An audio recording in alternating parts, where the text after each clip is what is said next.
Salut Maps! Aujourd'hui je vous parle du livre Incandescence, Feu et Ombre, livre 1 de Janné Deveau. Merci beaucoup à la maison d'édition Luzerne Rousse qui me l'ont envoyé en service de presse. Donc dans cette histoire, nous allons suivre deux personnages en majorité, Ailys et Liam.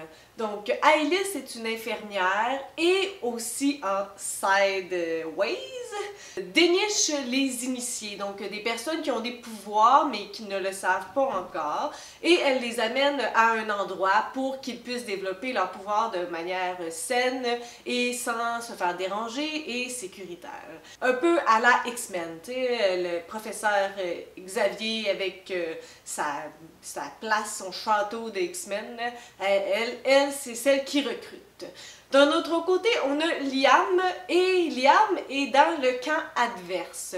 Donc Liam fait partie de l'ordre, et l'ordre, il trouve ces personnes-là et font des expériences de quelle nature, on ne sait pas trop avec eux, mais lorsqu'ils reviennent de là, s'ils en reviennent, ils ne sont plus les mêmes. Donc, ces deux personnages-là vont se rencontrer, il va y avoir une petite flamèche qui va exploser entre les deux, sauf que, ben, vous vous rendez bien compte que leurs mondes sont vraiment opposés et qu'ils ne devraient pas se rencontrer, qu'ils ne devraient pas se fréquenter, et tout ça, ça va faire boule de neige. Donc, un roman qui part d'un monde fantastique parce que, vous l'avez bien compris, on va parler de pouvoir surnaturel. Donc, on va beaucoup travailler avec la notion du feu. Dans cette histoire-là, l'auteur nous présente un univers où il y a différentes lignées qui ont différents pouvoirs associés à cette lignée-là et donc différentes aptitudes. Donc, c'est un nouveau monde qu'on ne connaît pas et qu'on va découvrir. Je vous dirais que c'est une tâche colossale que de faire découvrir un nouvel univers parce que pour l'auteur, cet univers-là, elle l'a pensé et repensé, mais pour nous, au départ, on est complètement neuf, on est comme une page vierge, donc il faut s'imprégner, il faut devenir familier avec ce langage, avec les différentes lignées, rapidement. Et je vous dirais qu'au départ, j'ai trouvé ça un peu difficile. Il y a une explication éventuellement par un membre de cette maison de Comrech, je sais pas comment ça se dit, qui va l'expliquer, mais je pense qu'il aurait fallu un petit peu plus de références parce qu'il y a deux lignées en particulier pour moi qui étaient un peu plus floues, la différence entre les deux. Donc, les obscurs, ça va.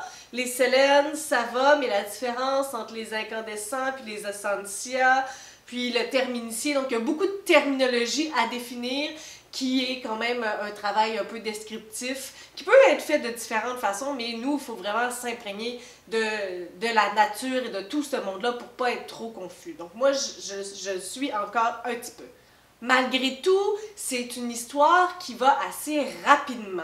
On ne lambine pas sur l'action. Ça roule, punch, rebondissement. Qui veux-tu? Il y en a, il y en a.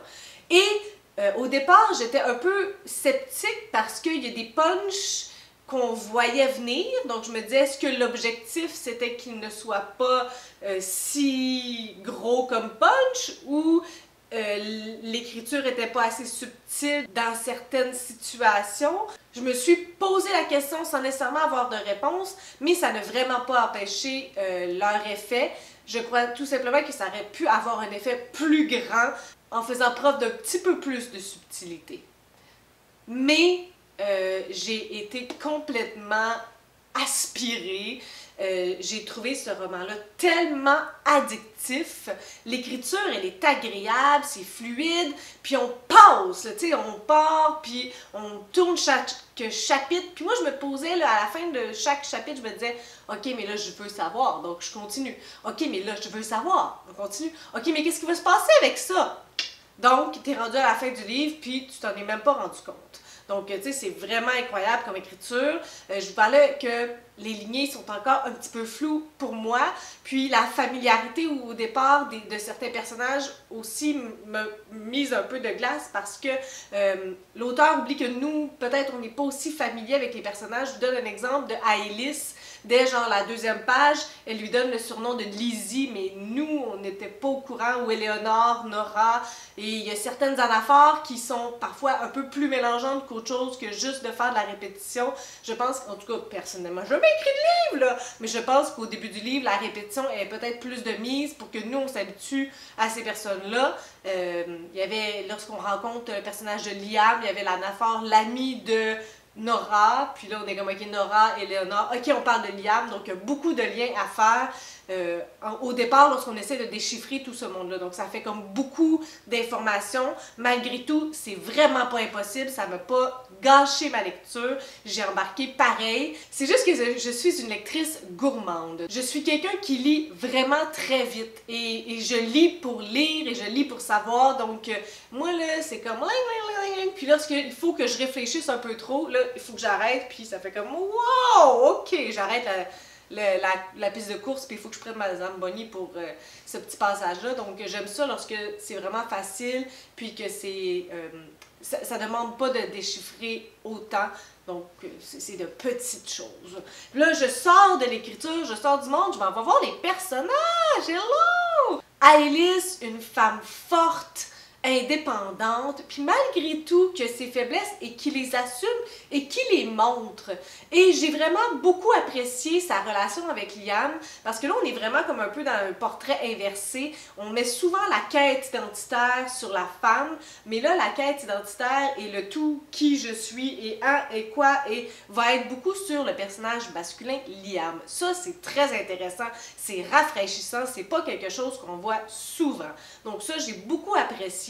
Et ça fait en sorte qu'on découvre aussi autre chose à propos de ce personnage-là, Liam, qu'on fait porter le chapeau de qui je suis, de comment, pourquoi, qui, à ce personnage-là. Donc ça, j'ai trouvé ça vraiment super bien pensé. Et où je m'en allais avec ça, c'est que Alice n'a pas peur non plus de confronter Liam. À quelques reprises, Liam va dire autre chose que ce qu'il pense dans le but de protéger ou autre raison. Puis elle va être comme, non, pas de talk shit, là, comme, dis-moi la vérité. J'ai tellement aimé ça. J'étais comme, oui! J'ai ça lorsque les deux personnages, ils se mentent puis ils disent pas ce qu'ils pensent vraiment. Fait que là, ça fait des gros problèmes de dialogue sur le fait que les deux, ils sont pas dit la vérité. Fait qu'au final, c'est sûr, t'arrives à rien. Puis moi, dans la vie, ben, c'est pas comme ça que je suis, puis j'aime pas ça nécessairement lire là-dessus. Donc lorsque j'ai vu que Liam allait sur cette tangente-là, j'étais comme sauf que Alice, elle a sauvé la shot, elle était comme non, dis-moi la vérité, non, arrête ça, go. Moi, j'étais comme oh, yes! Donc leur histoire d'amour, ce que j'ai aimé aussi, c'est que contrairement aux histoires en dents de scie, mais eux, ils veulent au bout, puis c'est pas eux qui joue à la gaspissette, là, c'est le fait que la situation est pas possible. Donc, malgré tout, il arrive plein d'affaires, puis ils veulent encore, puis c'est comme, oh my god, oh, c'est hors de leur contrôle. Oh, puis moi, ça me brise le cœur, ces affaires-là. Tu sais, comme à la Roméo et Juliette. Tu sais, eux, ils voulaient, là, mais les parents, puis là, ils doivent se cacher. Donc, c'est vraiment un peu similaire dans le sens que eux, là, ils niaisent pas avec leurs sentiments. Ils se rendent compte, ils voient que ça brûle, ils sont comme, wow! Puis, à plusieurs reprises, ils veulent, là, mais c'est vraiment hors de leur contrôle. Donc, pour conclure, je vous dirais que c'est un doux mélange très addictif entre Divergent, Hunger Games, Une braise sous la cendre. Tous ces livres dystopiques sont pas nécessairement fantastiques, mais ici on a le volet fantastique, un peu aussi à la X-Men avec les pouvoirs, donc ça je trouve ça intéressant, puis l'école aussi, où ben, c'est pas une école, c'est plus comme un endroit où ben, ils vont apprendre à gérer leurs émotions et leurs pouvoirs. Donc, tu sais, si tu apprends, c'est une école, mais eux, ils n'appellent pas ça nécessairement une école. Donc, tu sais, il y a vraiment un peu cette atmosphère-là avec une soupçonne de romance. Et tout ça, c'est Incandescence. Il y a un deuxième tome qui s'en vient sous peu. J'en ai un extrait ici. Il va se nommer d'échéance, donc livre 2 de Feu et Ombre. Là, je ne sais pas s'il y a de date de publication. Si quelqu'un le sait, je pose la question. Donc, je vais me lancer dans cet extrait pour me sustenter de ma lecture qui s'est faite de façon fulgurante. Et je dois malgré tout vous mentionner que c'est le premier roman de cet auteur-là. Ce n'est non négligeable. Pour un univers aussi complexe, je te lève mon chapeau bien bas, c'est vraiment incroyable. Avec un univers fantastique aussi, ça demande beaucoup de rigueur et aussi d'avoir un plan très détaillé de tout cet univers-là parce qu'il y a des règles qui sont hors du monde réel. Donc je suis très impressionnée et j'ai vraiment beaucoup apprécié ma lecture. Sur ce, si vous l'avez lu, n'hésitez pas à me le mentionner en commentaire et me donner vos commentaires à propos de cette lecture.